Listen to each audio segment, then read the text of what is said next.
हो गया है दुष्ट सहस्रार्जुन को? भोली भाली गौ सुशीला को छीन कर ले गया।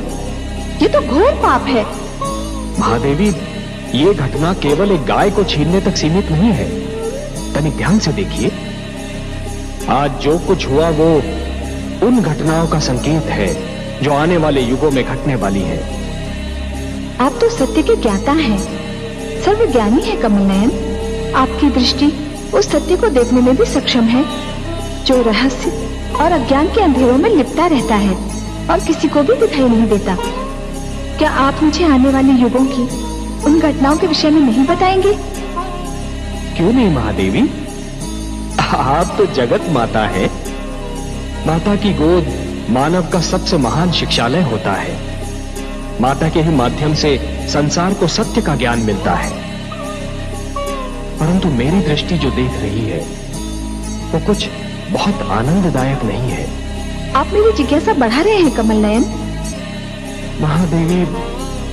महादेवी, मैं देख रहा हूं कि एक युग ऐसा भी आएगा जब मानव अपनी मनभावन वस्तु को पाने के लिए उसके योग्य बनने का प्रयास नहीं करेगा। वो ये सोचना भी छोड़ देगा कि जो वस्तु उसे भा गई है वो यदि किसी और के पास है तो क्यों है। उस व्यक्ति ने ऐसा क्या किया कि वो सुंदर वस्तु उसे मिल गई, और वो उस वस्तु को बलपूर्वक छीनने का प्रयास करेगा। मानव अपनी योग्यता के स्थान पर अपने बाहुबल पर अधिक विश्वास करेगा। ये तो बहुत दुखद संभावना है कमल नयन। परंतु सच्ची भी।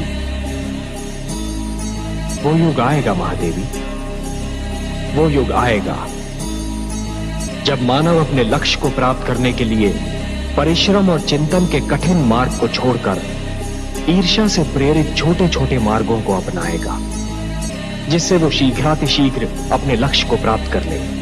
तब तो मानव का उत्थान पतन में बदल जाएगा।